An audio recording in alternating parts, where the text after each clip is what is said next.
유튜브로 최창희 국어를 검색하시고 구독, 좋아요, 알림 설정 부탁드립니다. 알겠죠? 예, 구독, 좋아요, 알림 설정 예, 부탁드립니다. 자, 172페이지에 여기는 지문 시작할 건데 이거 금방 얘기했던 것처럼 뭐 수능 특강에 나오는 지문하고 연결해서 기억해둬라. 그래서 상단에다가 수특 138페이지라고 기억하시고 그 카페나 유튜브에 가면 요거 수업 관련 영상이 올라와 있으니 거기 있는 거 반드시 같이 한번 읽어보셔요. 같이 한번 들어보셔. 그래야지 여기 있는 지문이 좀 더 잘 이해가 될 거고 서로 상호 보완되는 측면이 있습니다. 무슨 말인지 알겠죠? 상호 보완되는 측면이 있으니까. 자, 한번 가보겠습니다. 정부의 재정활동을 통한 재원의 조달은 주로 국민들이 납부하는 세금에 의해서 이루어지지만 그러니까 결국 정부가 돈을 벌려면 주로 뭘 이용해서 이루어진다고? 세금이야, 세금. 세금을 통해서 이루어지지만 정부의 지출이 세금으로 인한 정부의 수입을 초과하는 경우에는 자금을 빌려오는 방법, 즉 정부가 발행하는 채권이 국채를 발행함으로써 이루어진다. 그럼 결국에 세금보다 더 많은 돈을 집행하려면 뭘 해야 된다고? 채권이란 걸 발행해야 돼. 그러니까 이를테면 이런 거야. 나봐.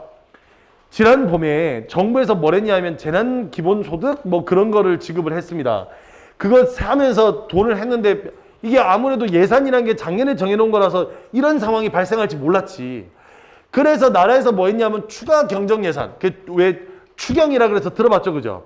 그래서 추경을 해가지고 38조 원을 더 예산을 증액을 했어. 근데 문제는 38조 원의 예산을 증액하려면 돈이 필요하잖아. 그래서 뭘 해야 돼? 가지고 있는 세금을 가져다 끌어다 써야 되는데 그 세금 중에서 그러니까 우리가 지금 가지고 있는 예산 중엔 예비비라 그래서 특별한 상황이 발생할 경우에 그 상황에 대비하도록 하기 위해서 조성되어 놓은 돈이 있어요. 근데 그 돈을 가져다 써도 부족하니까 뭘 했냐면 국채를 발행해. 그래서 지난 봄에 얼마를 발행했냐면 18조 원을 발행을 합니다. 이해가 됐니? 이해가 됐어? 왜냐면 그래야지 전 국민한테 10만 원을 주든 100만 원을 주든 할 거 아니야. 이해가 됐죠? 그래서 돈을 지원을 해주기로 했다고. 근데 그 당시에 이제 모든 신문이나 언론에서 무슨 얘기했냐면 그러면 나라의 빚이 너무 는다. 왜냐하면 채권이란 건 결국 만기가 되면 그 돈을 갚아야 돼. 정부에서 돈을 무작정 찍어낼 수가 없어요. 무조건 돈은 그냥 찍어낸다고 돈이 만들어지는 게 아니라 돈을 빌리는 구조인 거야. 이해가 됐죠? 그래서 봐봐. 그래서 국채를 발행하게 되는데 많은 국가가 자국의 경제를 꾸려나갈 때 국채를 발행하여 채무를 늘려가면서까지 재정 수입보다 많은 재정을 지출하는 재정적자 운영을 한다. 그래서 우리나라가 지금 현재 재정적자율이 42%입니다. 다시 말하면 우리나라가 지금 대략 뭐 국민 총 생산에 무슨 뭐 GDP 대비 하고 있는 예산의 한 절반 정도가 빚이라고 생각하시면 돼. 42%가 빚이 겁나 많지 않아? 근데 웃긴 건 우리나라가 OECD 중에서 그 빚이 가장 규모가 적어요. 미국이 지금 현재 얼마냐 면 빚이 96%인가? 거의 다 빚이야. 그래야 미국은 양반이에요. 예, 일본 있죠, 일본. 일본이 지금 200% 가까이 돼. 하긴 그렇죠. 돈 있으면 돈 찍어내면 되는데 그것도 이제 사실 마음대로 찍어낼 수는 없으니까. 그런데 일본은 뭐 이도저도 아닌데 200%야.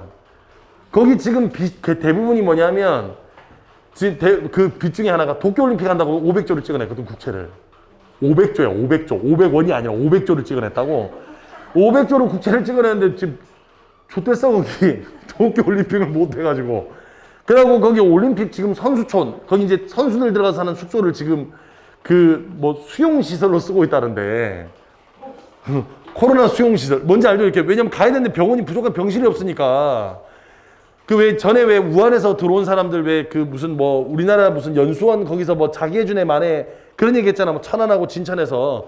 그런 걸로 지금 사용하고 있대. 그 올림픽 선수촌 아파트를. 왜냐면 뭐 그거라도 써야 될 거 아니야. 지금 지어놓긴 했는데 그냥 비워놓을 수는 없으니까. 비워놓을 수는 없으니까. 하여튼 그렇답니다. 그러니까 우리나라가 빚이 적은 편이긴 한데 어쨌든 이제 지금 이제 2차 재난기본 무슨 이번 또 하나 더 줄까 말까 고민하고 있는데 하려면 또 국채 발행해야 돼. 그러니까 빚을 져서 할 수밖에 없다고. 빚을 져서 할 수밖에 없다고. 그러다 보니 신고전학파의 이론은 지금 이 재정적자 운영을 이렇게 바라보고 있는 거야. 그러니까 국채를 발행하는 것에서 기본적으로 뭐 생각하고 있냐면 신고전학파는 이걸 부정적으로 생각하고 있어요. 자, 거기 결론부터 먼저 써보고 시작하자. 재정적자 운영에 대한 신고전학파의 이론, 거기다가 밑줄 한번 다시 한번 꺼봐. 거기는 그 기억에다가 밑줄을 다시 한번 더 치고 결론부터 붙이자면 결국에 지금 이들은 재정적자 운영을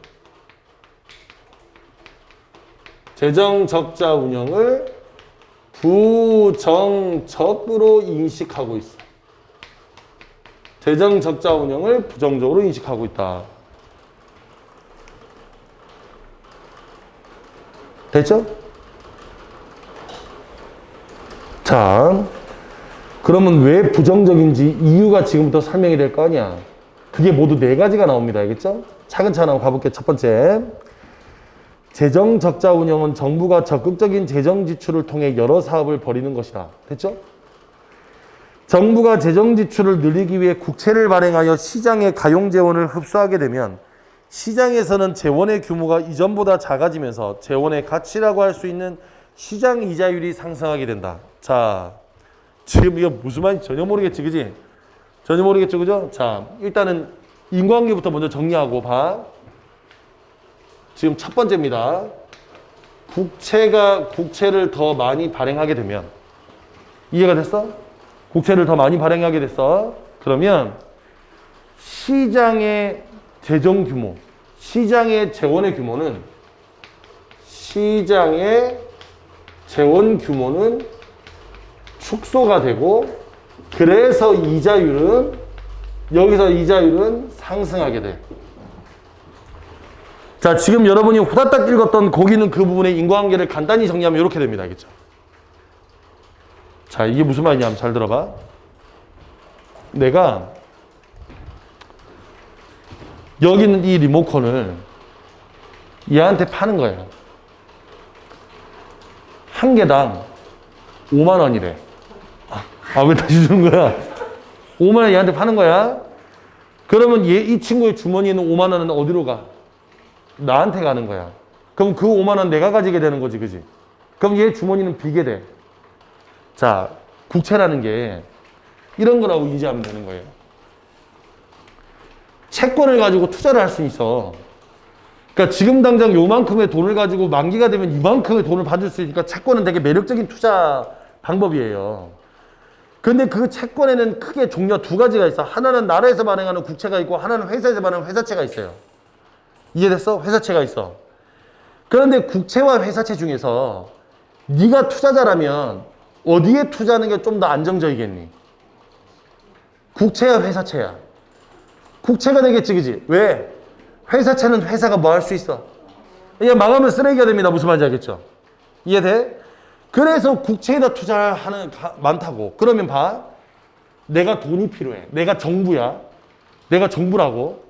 이 정부가 내가 돈이 필요해서 국채를 만들었어. 그래서 그 만든 국채를 판매를 하면 당연히 시중에 있는 투자자들은 그 국채를 뭐 하게 돼? 매입을 하겠죠, 그죠? 그러면 나한테 국채를 매입해 갔으니까 돈은 다시 누구 줘야 돼? 나에 줘야지. 내가 물건을 팔아서 얘한테 돈을 받는 것처럼. 그러면 내 주머니에 돈은 늘고 시장의 돈은 줄어들어. 이해가 돼? 다시. 국채를 발행하게 되면 시장의 재원이 줄어든다는 게 이 얘기야. 왜냐하면 시장의 투자자들은 하나같이 국채를 사느라 돈을 정부에다 줄 거거든. 그러면 얘를 여러분이 이해하기 쉬운 말로 바꾸자면, 이해하기 쉬운 말? 통상적으로 쓰는 말로 바꾸자면 국채를 발행해서 판매를 하면 할수록 시장에 뭐가 줄어들어? 돈이 줄어들어. 그 돈을 그럴싸한 말로 바꾸면 뭐가 돼? 통화량입니다. 뭐라고? 그래서 여기 시장 재원이 줄어든다는 말은 결국 여기 써져 있진 않지만 통화량이 감소한다고 같은 말인 거예요. 그러면 시장에 돈이 줄었으니까 사람들은 그 돈을 채우기 위해서 은행 가서 대출을 하려고 할 거고, 그러면 대출하려는 사람이 늘면 늘수록 그 대출에 대한 이자는 뭐 하게 돼? 올라가게 되겠지, 그지? 수요가 증가했으니까 가격은 올라가는 거잖아. 이해가 됐죠? 그래서 통화량이 줄면 이자율이 올라가. 여기까지 다 이해했어? 여기까지 다 이해했어? 다시 한 번 더. 국채를 많이 발행하게 되면 사람들이 국채를 많이 매입해. 대신에 돈은 정부로 흘러들어가게 되는 거니까 시장에는 돈이 적어져. 시장에 돈이 적어지는 거니까 그 시장에 돈을 채우기 위해서 사람들은 은행의 대출을 이용하게 되고, 그러다 보니까 자연스럽게 뭐가 늘어난다고? 이자율이 증가하는 거야. 여기까지 되니 이자율이 증가하는 거야. 여기까지 인과관계가 다 이해됐지? 자, 그래서 그 뒤에 가만. 그래서 이러한 이자율 상승은, 거다 밑줄 꺼볼게. 이자율 상승은 돈을 빌려서라도 투자를 하려던 민간의 입장에서는 돈을 빌리는 비용이 상승한 것이므로 투자와 소비를 줄이는 요인, 거다 밑줄 꺼봐. 여기다 1번 달아보세요. 이게 아까 전에 얘기했던 신고전학파가 재정적자 운영을 반대하는 첫 번째 이유인 거야. 나봐. 이자율이 늘어들게 되면, 이자율이 늘면 사람이 돈을 빌리면 이자를 더 많이 줘야 돼. 그럼 빌려서라도 투자하려고 했던 사람들은 이자율이 높아졌으니까 당장 돈을 빌릴 수 있어, 없어? 빌릴 수 없게 되므로 이거의 결과는 결국 뭐가 되냐면 투자와 소비가 위축이 되는 거야. 투자와 소비가 위축이 돼요. 그러면 투자와 소비가 위축이 되니 이걸 이제 구축효과라고 하고, 투자와 소비가 위축되니까 경기가 불황이 되는 거야. 그래서 정부가 너무 국채를 많이 발행하면 나라의 경제가 불황이 돼. 이해가 됐어? 오히려 돈이 늘어서 어떻게 될 것 같은데 그게 아니라 불황이 된다고. 이게 첫 번째 반대 이유야. 이해가 되니? 그러니까 생각보다는 투자와 소비가 늘지 않는다는 거야. 결론적으로 말하자면. 그러니까 국가가 그런 재정을 투입해서 뭔가의 사업을 하더라도 실제로 투자와 소비는 위축되게 돼 있다 이거예요. 이자율이 상승하는 바람에. 이해가 됐나요? 자, 다음 두 번째 갑니다. 재정적자는 국민저축의 감소를 가져다 줄 수 있다. 자, 여기서 국민저축의 감소를 가져다 줄 수 있대. 이게 지금 두 번째인데 봐라. 국채를 많이 발행하게 되면 국민저축의 감소, 국민저축의 감소를 가져다 줄 수 있다.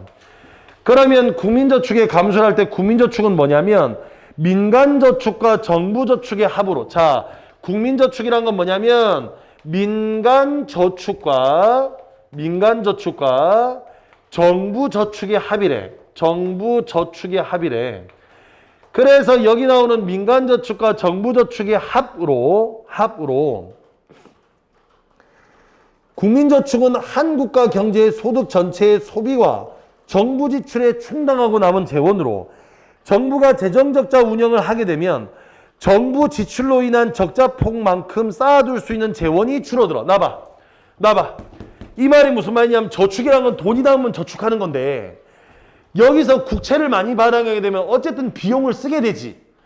그러면 저축의 양이 여기 정부 저축의 양이 어떻게 된다고? 여기서 국채를 발행하게 되면 정부 저축이 주는 거야. 얘가 주는 거라고, 이렇게. 그러면 얘가 주니까 국민저축도 감소하는 거죠. 그죠? 전체 양에서 정부 저축이 감소하니까. 이해가 됐어? 국채를 발행하게 되면, 국채를 발행해서 뭔가에 대한 사업을 투자하게 되면 자연스럽게 정부는 남는 돈이 없어. 그래서 저축이 감소해. 그러니까 국민저축도 감소해. 여기까지 됐죠? 이렇게 저축이 감소하고 나니 정부가 여기서 국민저축을 줄이는 결과를 가져와. 국민저축이 줄어들면 경제 전반의 자본 축적을 제대로 이루지 못하고, 그에 따라 밑줄 꺼볼게. 기업들은 기업활동에 필요한 재원을 구하기 힘들어져 성장에 어려움을 겪게 된다. 밑줄 치고 2번 달아봐. 밑줄 치고 2번 달아봐.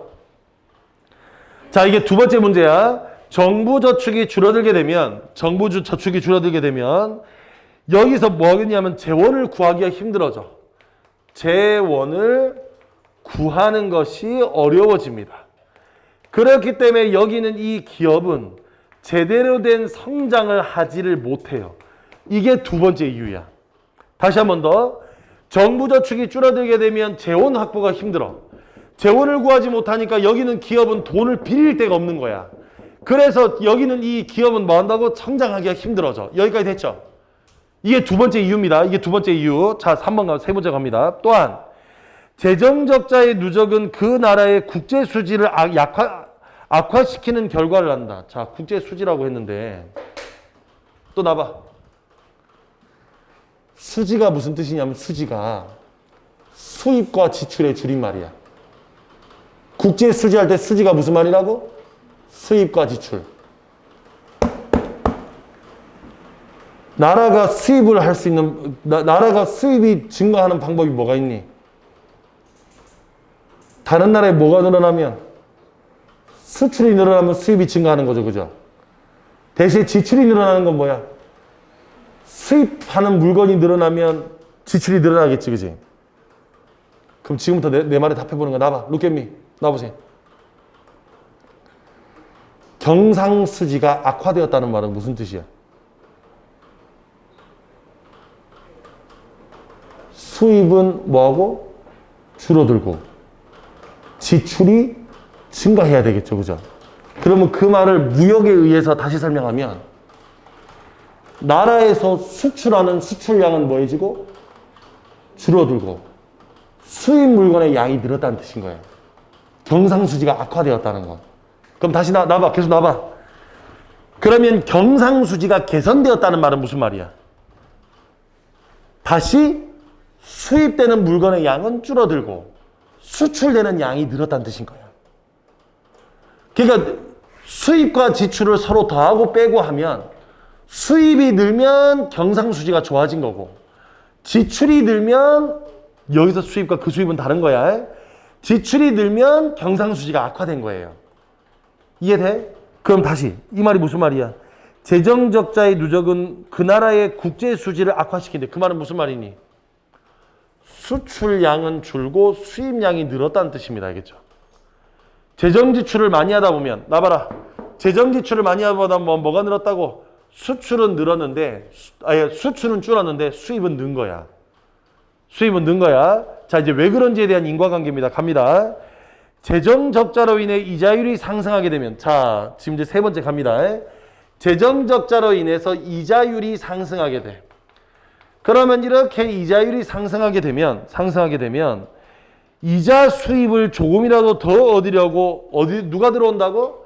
외국 자본의 유입이 많아. 외국 자본의 유입이 늘어나요. 그러면 외국 자본의 유입이 늘어나니까 얘들아 나봐. 계속 나봐. 외국 자본의 유입이 늘어나니까 시장에 뭐가 많아져? 달러가 많아지겠지. 그지? 그러면 달러가 많아지니까 당연히 환율은 어떻게 돼야 돼? 달러가 흔해지니까 달러의 가치는 올라가 내려가. 가치는 내려가겠지. 흔하니까. 그래서 환율은 뭐 한다고? 내려가는 거야. 이해가 돼서 환율이 내려가는 거야. 그러면 이렇게 환율이 내려가. 자, 다시 갑니다. 외국 자본이 국내로 들어오게 된다. 그런데 외국 자본의 유입은 그 나라에 있는 외환의 양을 증가시키고 결국 환율의 하락으로 이뤄진다. 그래서 밑줄 한번 꺼볼게요. 환율의 하락은 수입 가격을 낮추는 요인으로 작용하여 수입이 늘어나게 되지만 수출 가격을 높이는 요인으로 작용하여 수출은 줄어들 수밖에 없게 되어 결과적으로 무역 적자가 발생하게 된다. 밑줄 치고 거기다 3번 달아봐. 이게 신고전학파가 반대했던 세 번째 유의인 거야. 자, 무슨 말이냐면 나봐라. 왜 이게 수입 수출량하고 연결되냐면 이런 거예요. 나와보세요. 잘 봐라. 예를 들어서 여기는 선풍기가 있다고 칠게. 이해가 되지? 선풍기가 있어. 자, 이 선풍기는 메이드 인 코리아야. 한국에서 만든 거. 자, 한 개에 잘 들어봐. 한 개에 지금 현재 환율이 1달러에 계산하기 편하게 1,000원이라고 합시다. 그러면 1,000원과 1달러는 동등한 가치인 거지. 그지? 됐어? 1,000원과 1달러는 동등한 가치인 거야. 자, 이때 이 선풍기의 가격이, 여기는 선풍기야. 여기는 이 선풍기가 국내의 상품인데 가격이 1,000원이라고 치자. 그러면 여기는 이 제품이 미국으로 가면 미국에서는 얼마에 팔려야 돼? 뭐 다른 거 등등등 붙는 거 다 제외하고 오직 환율만 가지고 계산하면 얼마에 팔려야 돼? 1달러에 팔려야 돼. 그죠? 맞아? 자, 그런데 환율이 1달러에 900원이 되었다고 칩시다. 알겠죠? 환율이 올라간 거야? 내려간 거야? 환율이 내려간 거지. 달러의 가치가 좀 더 싸진 거잖아. 1,000원이 아니라 900원으로 싸진 거잖아. 자, 이때 국내에 있는 이 선풍기는 가격이 변해 안 변해? 안 변하니까 계속 1,000원이야. 계속 1,000원이야. 그런데 얘를 미국에서 판매한다고 치자. 그러면 전에는 1달러에 팔던 걸 지금은 1달러에 팔면 안 되지. 왜냐하면 900원이 1달러여야 되잖아. 근데 이 선풍기는 얼마라고? 1,000원이 되는 거죠. 그죠? 그러니까 1,000원이 되는 거니까 여기는 이 선풍기는 더 이상 1달러가 아니라 미국에서 얼마에 팔려? 1달러보다 싸죠. 900원이 1달러야 되는데 1,000원이니까 1.1달러 정도 되겠네. 이해가 됐어? 1.1달러 정도 되겠네. 그러면 1.1달러에 팔려. 그러면 환율이 하락한 것 때문에 이 물건은 아무것도 한 게 없는데 물건의 가격이 비싸지는 거야. 그러면 수출의 양이 늘어 줄어. 가격이 비싸졌으니까 사람들이 더 많이 사, 적게 사. 적게 살 거니까 수출의 양은 줄어들어. 지금 내 말이 이해됐어? 자, 이 선풍기는 아메리카에서 만들었어요. 됐죠? 미국산 선풍기야. 어디 만들었니 이거? 역시 차이 나네요. 자, 이거 미국에서 만들었다고 칠게. 자, 미국에서 만들었어. 그 미국에서 이 선풍기는 1달러 하던 거였어. 이제 반대로 가는 거다, 이제. 1달러에 1,000원인데, 지워볼게. 똑같이 1달러에 1,000원인데, 이번엔 이 화살표가 반대로 가는 거야, 이제. 반대로. 그럼 미국에서 이 선풍기는 1달러 하던 거였어. 그러면 국내로 들어오면 이거 얼마가 돼? 1,000원이 되겠죠, 그죠? 역으로 하면 1,000원이 되는 거예요. 근데 환율이 바뀌었어. 1달러에 900원이 되었어. 그러면 국내로 들어오는 거야? 미국에서 이 선풍기는 계속 몇 달러? 1달러야. 그럼 이게 국내로 들어오면 아무것도 한 거 없는데 환율 때문에 이 선풍기가 얼마에 팔려? 1달러에 900원이라 그랬으니까 우리나라에서는 가격이 얼마에 팔려야 돼? 900원에 팔려야 되겠지, 그지? 그러면 미국산 선풍기는 오히려 우리나라에서 가격이 뭐 해졌어? 싸졌네? 그러니까 여기는 이 물건을 뭐 한다고? 더 많이 사겠지. 그렇지 않아? 무슨 말인지 이해돼? 더 많이 살 거 아니야? 가격이 싸니까. 그러면 지금 여기서, 자, 이제 정리하면 이렇게 돼요. 그러면 환율이 내려갔기 때문에 수출되는 물품의 가격은 뭐가 되고? 올라가고. 맞니? 맞잖아. 지금 우리 한 게 그거잖아. 이게 올라가는 거였지, 그지? 올라가고. 반대로 수입되는 상품의 가격은 뭐 하게 돼? 싸져요. 그러므로 이거대로 하자면 수출은 뭐 하게 되고? 줄어들게 되고, 오히려 수입 가격은 내려갔으니까 수입은 뭐가 돼? 증가하게 되겠네. 그러므로 환율이 내려가면 경상수지가 뭐가 된다고? 악화되는 결과를 가져오는 거야. 뭐가 늘어나는 거니까?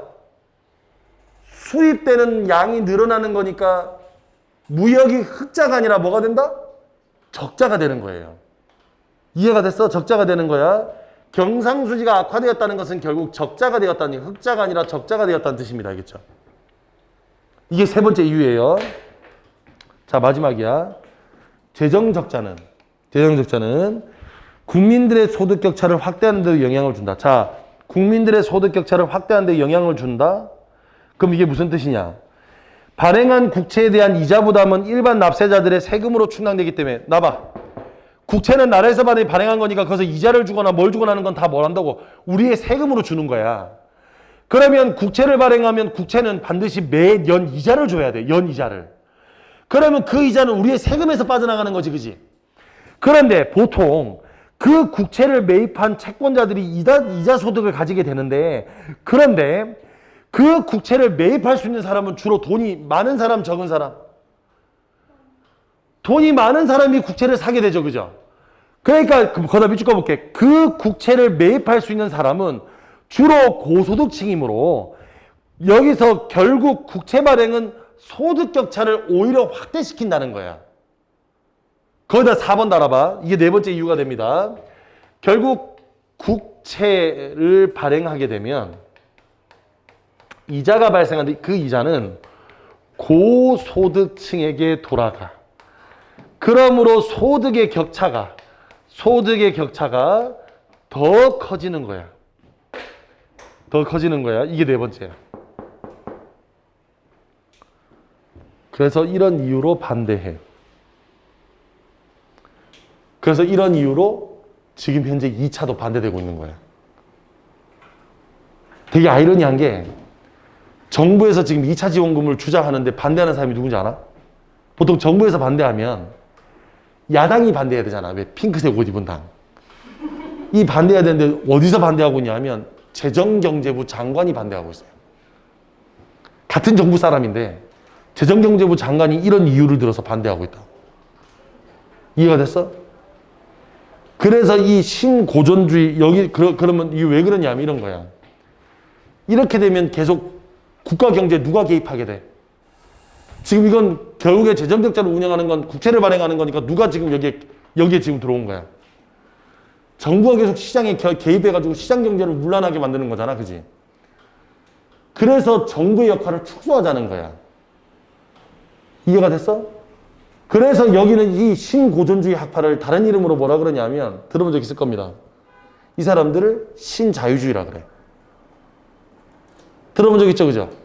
얘네가 신고전주의가 곧 신자유주의라고 생각하시면 돼요. 즉 정부의 역할을 뭐 한다고? 최소화하자. 정부의 역할을 최소화하자. 이해가 됐나요? 그래서 이런 거 발행하고 정부가 함부로 개입해가지고 시장에 돈 뿌리고 국채를 발행해가지고 시장 경제를 문란하게 만들고 하면 안 된다는 거야. 이해가 됐죠? 그런데 그러면 이 반대되는 사람들이 있겠지. 이 반대되는 사람들이 이제 그 뒤에 가서 문제로 나오는데 여기서 이제 우리는 두 문제 정도로 풀 겁니다. 23번과 24번을 풀어볼 건데 잘 봐라. 자, 요건 다 이해가 됐어? 여기까지 다 이해가 됐죠? 예. 경제지문 어쩔 수 없어. 이게 지금 독해법의 문제가 아니라 이해 문제니까. 이거 뭐 읽어봐도 이해가 안 될 텐데. 그래서 이렇게 배형식을 길러주는 게 중요한 거야. 내가 제주종합반 가서도 이 경제지문 이렇게 설명하고 나면 애들이 다 그런 얘기를 해요.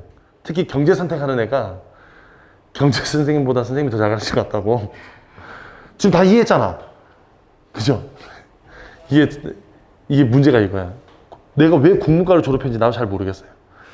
결국에 이런 걸 설명할 거였으면 경제학과나 경영학과를 갔어야 되는 게 아닌가. 이거 잘 봐야 돼. 요런 거다라고 잘 기억하시고 23번 그래프 보세요.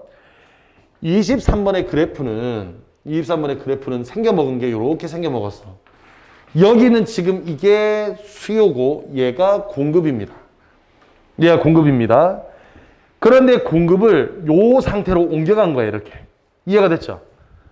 그러면 이건 공급량을 뭐 한 거야? 지금 이 그래프를 설명해봐.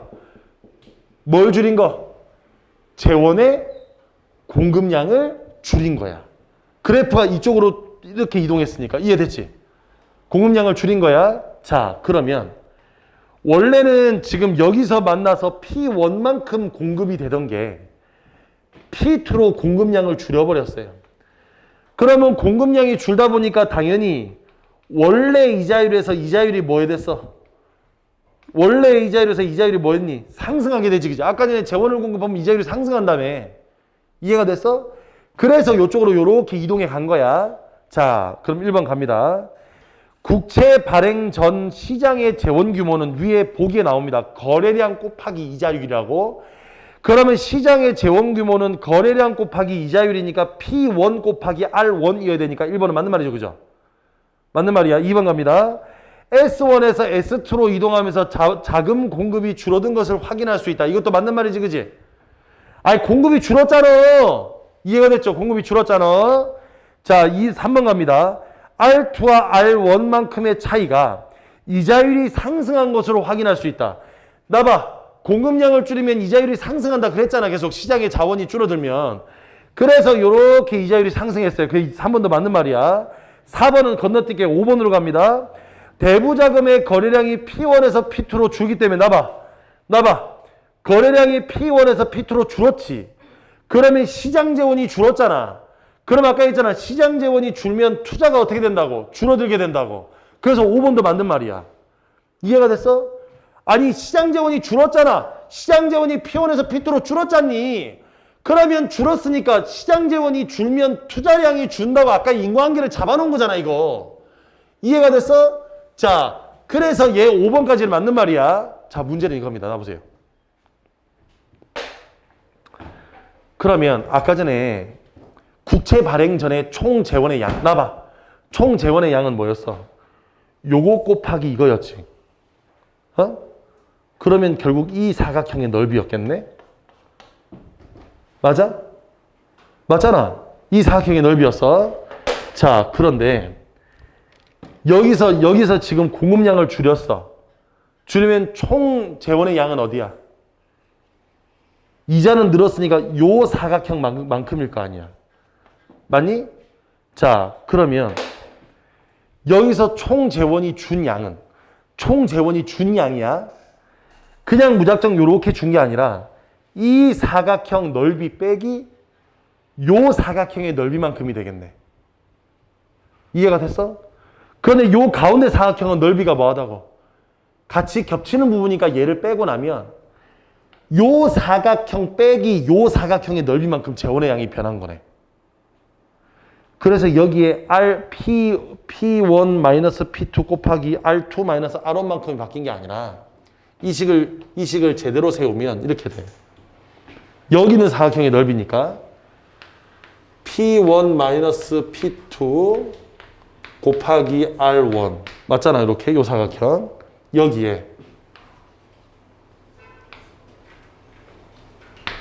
여기에 빼기 뭐를? 요 사각형 넓이니까 P2 곱하기 R2-R1에 여기까지. 그러면 이게 뭐가 돼? 이 사각형 빼기 이 사각형이니까 뭐가 돼? 재원의 감소분이 되겠네. 무슨 말인지 이해됐죠? 그래서 4번식은 어떻게 했어야 되냐 하면 저 사각형 넓이 빼기 그 위쪽 사각형 넓이 빼주는 이 식이 나왔어야 됩니다. 이건 기억을 하셔. 이해가 됐죠? 요건 기억하는 거야. 요건 기억을 해두시면 됩니다. 지금 내 말이 이해됐나요? 여기까지는 공통된 법이니까 여기서 얘만 빼주면 되는 거 아니야. 이거 넓이 구하는 거 빼기 이거 넓이 구하는 거 하면 재원 감소분이 되겠네. 왜? 무조건 이만큼 감소한 게 아니라 요만큼 는 것도 있는 거야. 이자율 때문에. 이해가 됐죠? 이자율 때문에 요만큼 는 것도 있으니 요렇게 계산하는 거야. 이 식이 나왔어야 돼. 그래서 23번의 정답은 4번이고요. 다음 페이지 24번. 보기를 바탕으로 신고전압파의 주장에 대해 반박하고자 할 때 가장 적절한 걸 찾으래요. 나 봐. 주장에 반박하려면 여기서 주장은 모두 몇 가지였어, 근거가. 나 봐. 하나, 둘, 이 문제를 푸는 방법이야. 근거가 하나, 둘, 셋, 네 개야. 내가 칸이 비좁은데도 불구하고 이 이유를 지우지 않은 이유가 있어요. 이 4번 문제 때문이거든. 하나, 둘, 셋, 네 개지. 그러면 빨리 여러분은 보기 보면서 뭘 눈치해야 되냐면 저 네 개 중에 뭔가를 찾아야 돼. 그냥 야, 안 돼! 이런 얘기 하는 게 아니라 이 네 개 중에 하나야, 결국. 뭐에 해당하는지 찾는 거야. 자, 보기 한번 봐봐. 국가가 정부 지출에 필요한 재원을 국채 발행을 통해 조달하게 되면 이 국채 만기 상환 때 미래 세대가 지게 될 조세 부담이 늘어난다.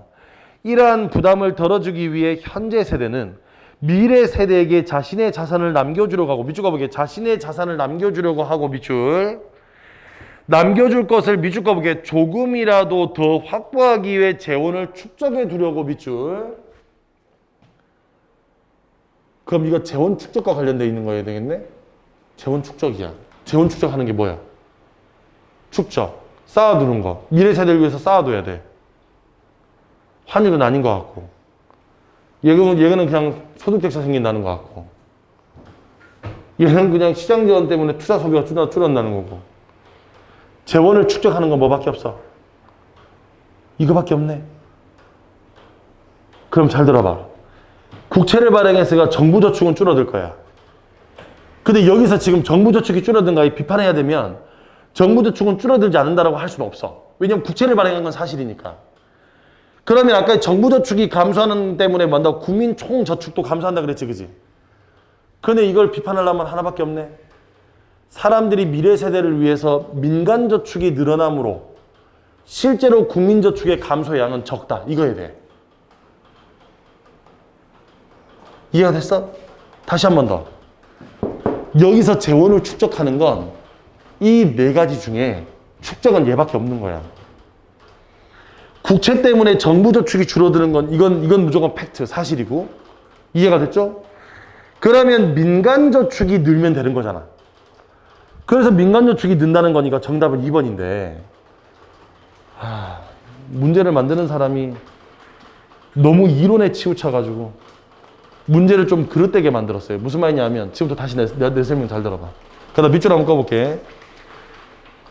민간 저축을 증가시키는 요인에다 밑줄 한번 꺼봐.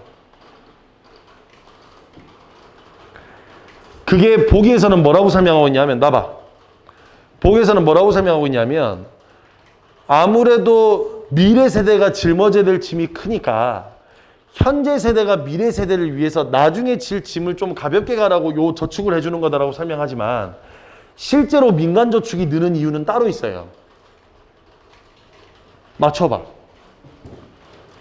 민간 저축의 양이 늘어나는 이유는 따로 있어. 야, 무슨 미래 세대가 먹고 살고 그거 신경도 안 써. 야, 생각해봐. 너 중에 어른이 됐다고 칠게. 네 손자가 나중에 국채에 대한 세금 부담이 많을 것이므로 그 세금 부담을 조금이라도 줄여주려면 내가 얘를 위해서 재산을 좀 마련해야겠다는 그런 생각을 하겠냐고. 그렇지. 아까 전에 우리 앞지문에서 뭐 봤어? 현실화가 가까워질수록 이익은 커 보이는 거야. 그러므로 미래 세대가 질 이익은 커 보여, 작아 보여? 작아 보이는데 무슨 미래 세대를 위해서 저축을 해? 이해가 됐죠? 그러면 여기서는 잘 들어봐. 지금 이 판에서는 뭘 했어야 되냐면 결국에 현재 세대, 지금 현재의 세대에 가까운 이익을 추구해야 되는 거니까 미래 세대의 부담을 지우기 위한 게 아니라 지금 당장 돈이 되니까야. 저축을 하는 이유는. 뭐 때문에 저축하겠니? 예, 이자율 상승 때문에 그런 거예요. 왜냐면 국채를 발행하게 되면 이자율은 무조건 올라가. 그럼 이자율 올라가니까 뭘 해? 사람들은 저축을 하게 되지. 그래야 당장 내년에 이자를 받을 거 아니야. 그 비싼 이자를. 이해가 됐어? 그래서 거기에 반드시 기억합니다. 재정적자가 민간저축을 증가시키는 이 요인으로 온 것은 미래 세대의 염려나 걱정을 위해서 재산을 만드는 것도 형성하는 것도 형성하는 거지만 가장 중요한 건 뭐라고? 이자율 상승이야. 지금 내 말이 이해돼? 이자율 상승 때문이야. 그러니까 이런 거지. 나봐. 이자율이 상승하기 때문에 당연히 이런 문제가 생길 거라 생각했는데 실제로 이자율이 상승하더라도 민간저축이 늘어남에 따라서 재원 규모가 적어지지 않아. 재원의 규모가 적어지지 않으니 기업들은 뭐 한다고? 돈을 빌려서 투자할 여력이 생기는 거야. 지금 내 말이 이해가 됐나요? 다시 한 번 더. 이자율이 높으니까 사람들은 민간저축의 양을 늘려. 그러다 보니까 재원을 구하지 못하는 상황이 발생하지 않아. 재원을 구할 수 있게 된다고. 돈이 많아져서. 그래서 재원을 구할 수 있게 되니까 기업이 뭐 한다고? 투자를 할 수 있는 여력이 생기는 거야. 그래서 실제로 여기 나오는 것처럼 재정적자 운영을 하더라도 나라가 이 사람들이 생각하는 것처럼 우려만큼 그렇게 나쁘게 변하진 않아요. 왜? 이자율 상승이 가져다 놓은 또 다른 측면이 있기 때문에. 이해가 됐죠? 이해가 됐어? 그러니 아까 했잖아. 그래서 미국은 100% 넘고 막 일본은 200% 넘는 게 가능한 거야. 어떻게 하냐면 아니 그래서 재원을 못 구해?